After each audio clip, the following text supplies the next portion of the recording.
Привет всем! Меня зовут Евгений, и вы снова на канале ТМ Женатон. Всем известно, что лучшей тарой для хранения и выдержки вина является деревянная бочка, именно дубовая.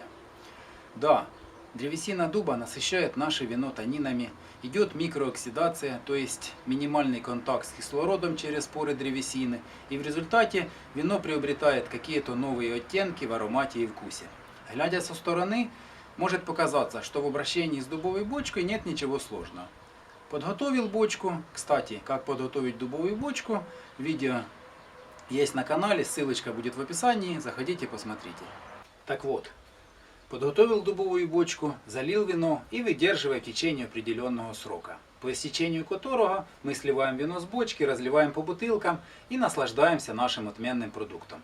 И тут возникает резонный вопрос, а что же дальше делать с нашей деревянной бочкой? Идеальным вариантом, конечно, является залить ее снова. То есть у нас есть очередная партия вина, мы заливаем и опять оставляем его на выдержку.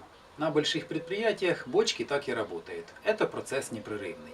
И их изредка лишь выводят из работы для того, чтобы сделать очистку, снять винный камень, провести обеззараживание и снова запустить в работу. Но в условиях начинающих виноделов, когда у нас количество вина ограничено, и для следующей заливки в нашу бочку нам нужно ждать как минимум следующего урожая винограда, для того, чтобы сделать новое вино и опять использовать бочку. Что же нам нужно сделать для того, чтобы наша бочка не закисла, не рассохлась и правильно сохранилась? Существует несколько способов хранения деревянных бочек. Первый способ – это держать ее постоянно наполненной водой, обычной холодной водой, периодически меняя воду с интервалом в 3-4 дня. Но это довольно тяжелый, трудозатратный процесс, и фактически такой способ не является рациональным. Вторым способом является использование 1% раствора серной кислоты для обеззараживания и хранения деревянных бочек. Но учитывая то, что серная кислота – это довольно агрессивное вещество, использовать его довольно опасно. И такой способ рационален только на больших предприятиях, где все процессы автоматизированы. Следующим способом является использование серы и так называемого укурника. То есть каждую бочку мы должны окурить через шпунтовые отверстия, опуская укурник и несколько минут окуривая, чтобы вытеснить весь кислород и заполнить бочку дымом серы.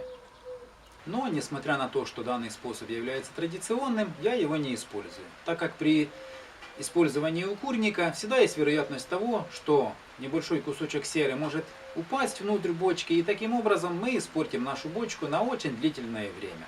И последний способ хранения деревянной бочки – это использовать специальный раствор, которым мы заполняем нашу дубовую бочку. Для приготовления данного специального раствора используется обычная вода, в которую добавляется пиросульфид калия, или еще второе название это метабилсульфид калия, и лимонная кислота. Пропорции раствора рассчитываются исходя из объема деревянной бочки. Сегодня я буду ставить на хранение вот такую 100-литровую деревянную бочку, которую я отреставрировал и намерен использовать в следующем сезоне виноделия для выдержки своего вина. Кстати, ссылочка на видео будет в описании, кому интересно, заходите посмотрите. И вот такую 50-литровую бочку, которую я уже использую второй год и которая работает довольно исправно. Для приготовления раствора нам понадобится, собственно, сам пиросульфид калия. Это белый кристаллический порошок, который можно приобрести в любом винном магазине или заказать в интернете. И пищевая лимонная кислота, которую можно купить в любом продуктовом магазине. Также нам понадобятся вот такие электронные весы, для того, чтобы правильно взвесить необходимые компоненты. Ну и какая-нибудь емкость, чтобы приготовить раствор.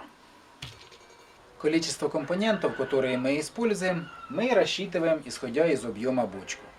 На бочку объемом 100 литров нам необходимо использовать 200 грамм пиросульфита и 100 грамм лимонной кислоты. То есть расчет на 1 литр объема идет 2 грамма пиросульфита калия и 1 грамм лимонной кислоты. Используя вот такие вот небольшие электронные весы, я оттарирую стаканчик и частями буду взвешивать наш пиросульфид.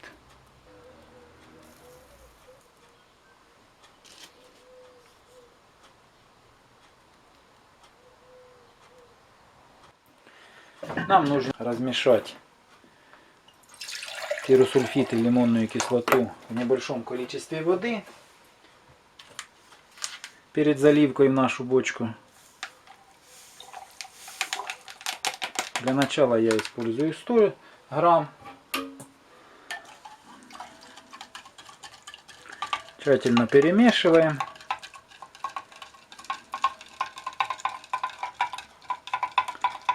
Чтобы не осталось нерастворенных частиц. И сюда же добавляем лимонную кислоту. То есть на бочку объемом 100 литров мы берем 200 грамм пиросульфида и 100 грамм лимонки. И размешав, я переливаю вот такую вот пластиковую бутылку. И сюда же буду добавлять лимонную кислоту.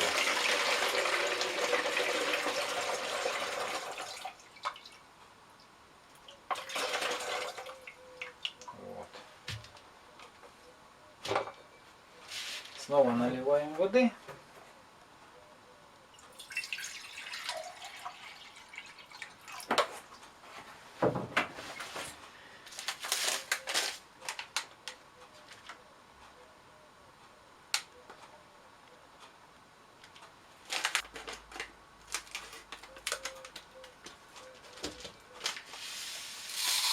И взвешиваем аналогично 100 грамм лимонной кислоты.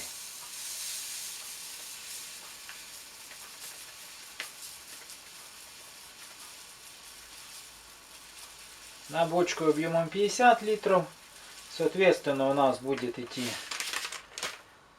100 грамм пиросульфита и 50 грамм лимонной кислоты.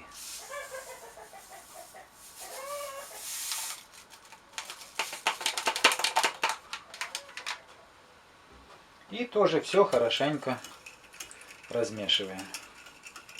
Лучше, конечно, использовать чуть-чуть теплую воду, а не холодную. Тогда у нас компоненты растворяются намного быстрее. Все тщательно перемешал.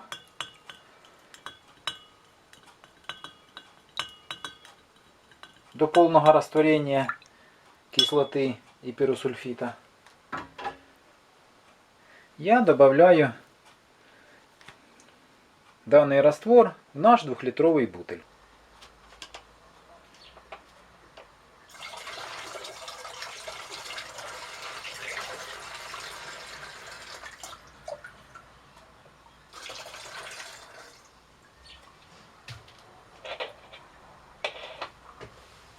Доливаем еще немного чистой воды.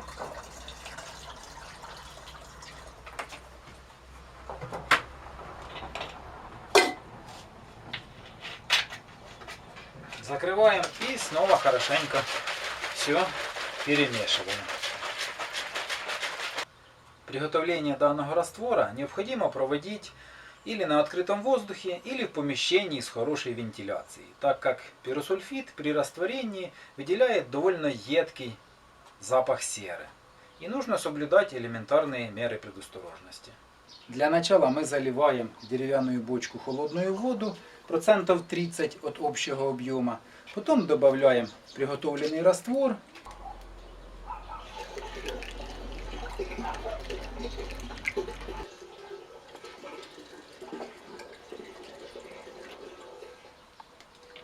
Залив раствор, мы заполняем нашу деревянную бочку холодной водой полностью.